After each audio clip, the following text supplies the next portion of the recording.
Assalamualaikum warahmatullahi wabarakatuh. Nama saya Naila Rahayu Hafizah dari kelas 10 IPA 3 akan menceritakan kembali hikayat si miskin. Sebelumnya saya sudah menulis kembali cerita yang ada di buku dan saya tulis kembali di sini dengan bahasa saya sendiri.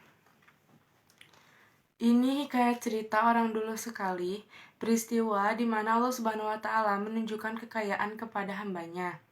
Ada sepasang suami istri berjalan kaki mencari rezeki, mengelilingi negara antar berantah.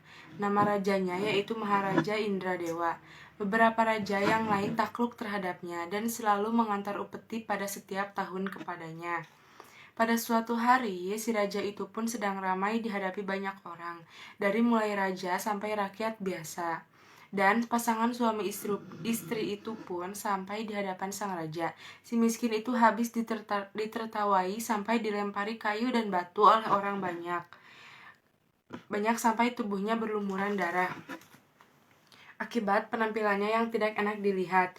Tak lama kemudian, Baginda mendengar kegemparan yang terjadi dan bertanya, "Apakah yang terjadi di luar sana?" Kata sang Baginda. "Ya Tuhanku, mereka melempari si miskin itu," ucap sang raja yang lainnya. Maka Baginda memerintah, "Suruh usir jauh-jauh." Maka diusirlah si miskin itu, dan mereka sampai di tepi hutan. Dan hari berganti malam, semua orang pada pulang ke rumah masing-masing. Si miskin pun tertidur dalam hutan itu. Keesokan harinya, si miskin berjalan masuk ke dalam negeri untuk mencari rizkinya. Ketika mereka sampai di dekat kampung, semua orang yang ada di kampung yang melihatnya langsung mengusir mereka dengan kayu, dan mereka pun berlari. Kemudian mereka sampai di dekat pasar, dan sama orang-orang yang ada di pasar yang melihatnya langsung melemparinya dengan batu, dan ada juga yang memukulnya dengan palu. Langsung si miskin itu berlari dengan tergopoh-gopoh karena badannya yang berlumuran darah. Dan si miskin menangis sepanjang jalan sambil menahan rasa lapar yang amat sangat. Mereka pun bertemu dengan tempat pembuangan sisa makanan, dan mereka mencari makanan yang masih bisa dimakan di dalam tempat itu. Dan mereka menemukan satu potong ketupat yang sudah basi. Mereka makan berdua. Mereka pun merasa lega karena sudah lama mereka tidak memakan nasi. Kasihan sekali mereka mau meminta ke rumah warga saja, takut karena mampir saja mereka tidak boleh. Begitulah kehidupan mereka sehari-hari. Maka hari pun sudah sore. Si miskin berjalan memasuki hutan tempatnya dahulu, dan dibersihkannya darah-darah yang ada di tubuhnya. Namun tidak bisa karena darah-darahnya sudah kering. Mereka pun tertidur. Keesokan harinya, si miskin berkata pada suaminya, "Suamiku, rasanya aku seperti mau mati. Aku sudah tidak sanggup menahan rasa sakit yang ada di tubuhku." Sang suami pun menjawab, "Diamlah istriku, jangan menangis." Mendengar kata-kata istrinya, si miskin menyadari keadaan nasib hidupnya, bahwa sesungguhnya adalah seorang raja keindraan yang karena kesalahannya menjadi jatuh miskin dan hidup terlunta-lunta sebab kutukan dari Batara Indra. Si miskin menghela nafas panjang, tubuhnya terasa segar kembali. Ia pun berdiri perlahan-lahan dan bangkit untuk mencari umbi-umbian. Hari berganti hari, berganti bulan, berganti tahun. Sudah kehendak Yang Maha Kuasa, si istri pun hamil 3 bulan. Sehari-hari ia menangis, ingin memakan buah mangga yang ada di taman raja. Ia pun merengek-rengek meminta sang suaminya untuk mengambilkannya untuknya. "Ayolah istriku, apakah engkau hendak membunuhku? Permintaanmu sungguh tak masuk akal. Bukankah kau tahu, jangankan mendekati rumah raja, mendekati rumah warga pun kita sudah diusir, dilempari kayu dan batu," ucap sang suami itu.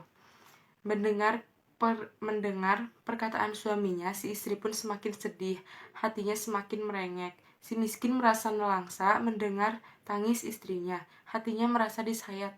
Dalam hati ia bertekad untuk tak mengecewakan istrinya. Ia rela berkorban apa saja, walaupun nyawa taruhannya sekalipun. Maka ia berkata pada istrinya, Diamlah istriku, jangan menangis lagi. Sekarang juga aku akan pergi ke taman raja untuk mendapatkan buah mangga itu. Dan sang istri pun diam. Sang suami pun pergi ke pasar mencari buah mangga itu. Setelah sampai di depan penjual mangga, si miskin mau meminta pun takut dilempari batu oleh warga sekitar. "Hai miskin, apa yang kau lakukan di sini?" ucap sang penjual mangga itu. Dengan ragu, si miskin pun menjawab, "Ampun Tuan, saya memang orang miskin. Saya mohon belas kasihan dari Tuan.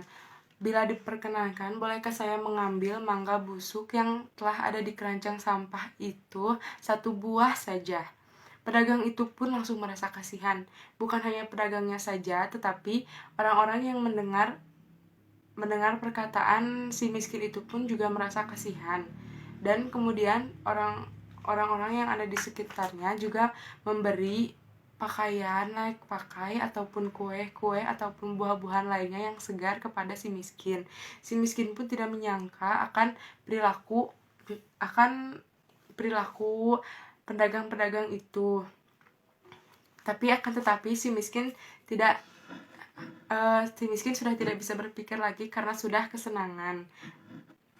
Kemudian si miskin pun bergegas segera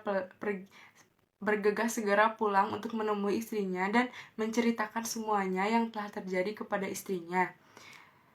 Bukannya bahagia, si istri setelah mendengar cerita tentang suaminya itu malah sedih karena mangga yang didapatkan oleh suaminya itu bukan dari taman raja, melainkan dari pasar.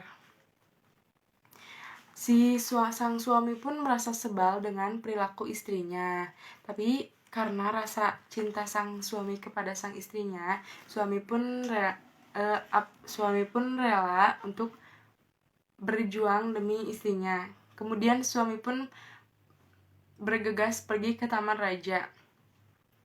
Setelah sampai di depan kerajaan, sang suami pun masuk ke dalam tanpa menghiraukan banyak raja-raja yang sedang menghadap Baginda. Baginda pun bertanya, "Hai miskin, sedang apa kau di sini?" Dengan ragu-ragu, sang miskin menjawab sambil bersujud kepada Baginda, "Ampun tuanku Baginda Raja, beribu-ribu ampun. Apabila diperkenankan, hamba yang miskin ini mohon agar boleh mengambil daun mangga yang sudah berjatuhan ke tanah itu, Baginda." "Hendak engkau apakan daun mangga itu?" ujar sang Baginda sambil mengerutkan keningnya. Hatinya merasa kasihan seketika. "Untuk dimakan, Baginda," jawab si miskin dengan hati penuh harap. Segera Baginda menyuruh prajuritnya untuk mengambilkan satu tangkai buah mangga dan diberikannya kepada si miskin. Dengan senang hati, si miskin mengambil setangkai buah mangga itu dan kemudian bersujud berterima kasih kepada sang Baginda Raja. Kemudian sang suami bergegas pulang menemui istrinya dan membawakan setangkai mangga itu kepada istrinya. Sang istri pun senang melihat kedatangan suaminya sambil membawa mangga yang dari taman raja, dan si istri pun langsung memakannya dengan senang hati. Seiring berjalannya waktu, 3 bulan berikutnya, si istri merengek kembali ingin memakan buah nangka yang ada di taman raja. Sang suami pun segera bergegas untuk pergi ke taman raja untuk meminta buah nangka yang kepada Baginda. Setelah sampai di taman raja,